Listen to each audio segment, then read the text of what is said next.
अरविंद कुमार द्विवेदी जी। राधे राधे। राधे राधे महाराज जी। महाराज जी, सामान्य जीवन में कई बार पत्नी और बच्चों पर किसी बात के लिए गुस्सा आ जाता है। कई बार क्षणिक गुस्सा पर बच्चों को डांट देते हैं या थप्पड़ भी मार देते हैं, किंतु अगले ही क्षण अपने को पश्चाताप होता है, अपराध बोध होता है, परंतु कुछ दिनों बाद इसकी फिर से पुनरावृत्ति हो जाती है। ऐसे में सुधार के लिए क्या करना चाहिए? वैसे गृहस्थ में हमने एक बार चर्चा की थी एकांतिक में कि गुस्से का नाटक करना जरूरी है। उसको आप अंदर मलिनता पूर्वक क्रोध मत कीजिए। जैसे एक राक्षसी वृत्ति आ गई क्रोध में, पत्नी को पीट दिया, बच्चों को पीट दिया, ऐसा हमेशा इसका आदर नहीं करते। पर जैसे आपकी संतान है, अब बच्चा अगर आपसे भयभीत नहीं होगा, डांट नहीं लगाओगे आप, तो कल वो कुमार्गगामी हो जाएगा। माता पिता ही बच्चे के प्रथम गुरु होते हैं। तो धमकाना, अरे पैसे से क्या मोबाइल में देखते हो, कौन तुम्हारा मित्र है, कैसे, ये मतलब ये जानकारियां करना उसके जीवन की उन्नति के लिए है। और दूसरी बात, भगवान ने जब पुत्र भेजा है तो उसकी सेवा आपको दी है, तो उसको प्यार भी करो, दुलार भी करो, मित्र की तरह बर्ताव करो और कभी गुरु की तरह उस पर शासन भी करो। तो वो जो राक्षसी प्रवृत्ति के द्वारा जैसे बच्चों को मार, उनकी क्षमता से अधिक पिटाई करना और सब, या पत्नी को झकझोरना, मारना, पीट, ये राक्षसी प्रवृत्ति तो सत्संगियों के लिए उचित नहीं है। पर आवश्यक होने पर भय की जरूरत है, मतलब सिद्धांत भी है। देखो, जैसे बच्चा है या परिवार है, अगर भय नहीं है तो कुमार्गगामी प्रवृत्तियों में परिवार का फंसना निश्चित हो सकता है, क्योंकि ऐसा कुसंग होता है, ऐसी माया की आकर्षण वृत्तियां होती हैं। पवित्र और बिल्कुल शुद्ध जीवन बनाने का योगदान माता पिता का होता है, तो उसमें जरूरत होती डांटने की। एक बार चैतन्य महाप्रभु को डांटा उनके पिताजी ने, शायद जगन्नाथ मिश्र नाम। तो उनको स्वप्न में एक महापुरुष ने कहा कि आप जिनको डांटते हैं जानते हो कौन है? तो बोले हम जानना भी नहीं चाहते। जब वो कृपा करके हमारे को पिता का सौभाग्य दिए हैं तो हम जानना भी नहीं चाहते, हो हमारे लाडले पुत्र हैं, बस इतना। तो बोले आप डांटा मत करो, बोले आवश्यकता पड़ी तो चपत भी जमाऊंगा, क्योंकि मुझे अधिकार दिया है।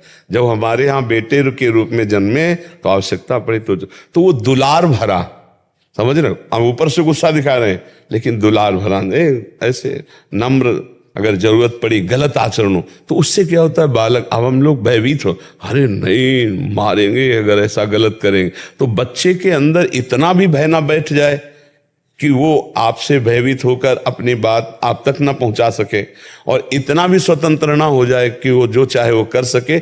इस बीच की बात को समझना चाहिए, थोड़ा प्रीति, थोड़ा भय, तभी हमारा परिवार चल पाएगा।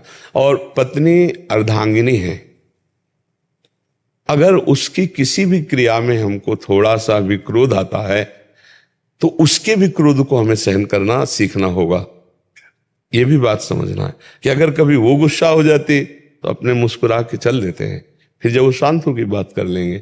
ऐसे कभी पति को गुस्सा आ जाए तो पत्नी को चाहिए शांत रहना चाहिए, जवाब नहीं देना चाहिए। ये गुस्सा अनुकूलता प्रतिकूलता का भाव जब तक बना रहता है तब तक आती ही है। अनुकूल आया तो हर्षित हो गए, प्रतिकूल आया तो क्रोधित हो गए। तो हम धीरे धीरे आगे बढ़े, पर यह जिम्मेवारी है। बिनु भय होए न प्रीति, ये सूत्र भी है। तो जैसे बड़ा घर का सदस्य है, उसका प्रभाव घर में तभी पड़ता है जब वो स्वयं धर्माचरण से चले और शासन युक्त हो।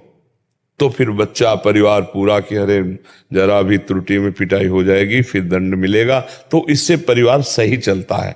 विवेक के द्वारा समझावे, प्यार के द्वारा समझावे और थोड़ा भय भी रखे, लेकिन क्रोध ना लावे। जैसे क्रोध में राक्षसी प्रवृत्ति आ जाती, उठा पटक दिया, मार लात दंडा, तो ये नहीं।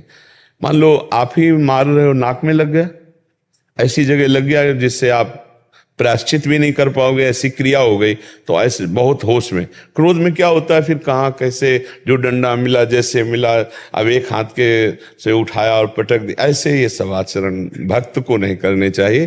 पर मृदु क्रोध करने की हम बात कह रहे हैं कि अंदर क्रोध ना करके क्रोध का नाटक किया जाए तो बहुत अच्छा परिवार चले, क्योंकि थोड़ा जरूरी है।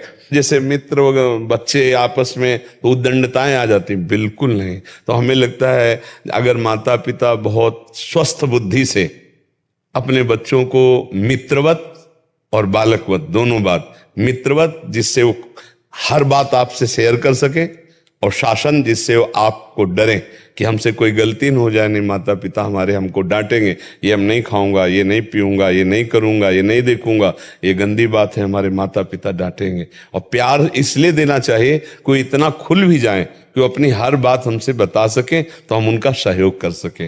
ये ज्यादा निंदनीय क्रोध नहीं है, वो राक्षसी क्रोध ना लावे कि डंडा उठाया और खोपड़ी फोड़ दी, मारपीट, वो वाला नहीं होना चाहिए, थोड़ा होना भी चाहिए। तो ये तो गृहस्थी में करना ही होगा, या जिस विभाग में भी है उसको इतना रखना ही होगा। अगर ऐसा नहीं करेगा तो फिर मर्यादाएं नष्ट हो जाएंगी, नहीं हो जाएंगी, और जहां नहीं हुआ वह मर्यादाएं नष्ट हो गई। आप देख लो, फिर वही बच्चे अपने माता पिता को आगे चल करके पीटते हैं, वही पीटते हैं, क्योंकि उनको शासन नहीं, उनको दुलार नहीं मिला, उनको मनमानी करने का अवसर मिला, बड़े हुए तो दंड हो गए, अब वही शासन करते हैं माता पिता पे अपने मन के अनुसार। तो मुझे लगता है कि ऐसा कोई निंदनीय कार्य तो क्यों, जब आप सत्संगी हैं तो ऐसा कोई, बहुत जब अंदर से क्रोध आने लगे उस समय सावधान हो जाए कि ये तो हम नाटक करना चाहते तो सही में हो गया, तो मौन होकर फिर हट जाना चाहिए। थोड़ी देर के लिए हट जाओ, जहां विचार शांत हो, फिर उस विषय पर चर्चा कर लो।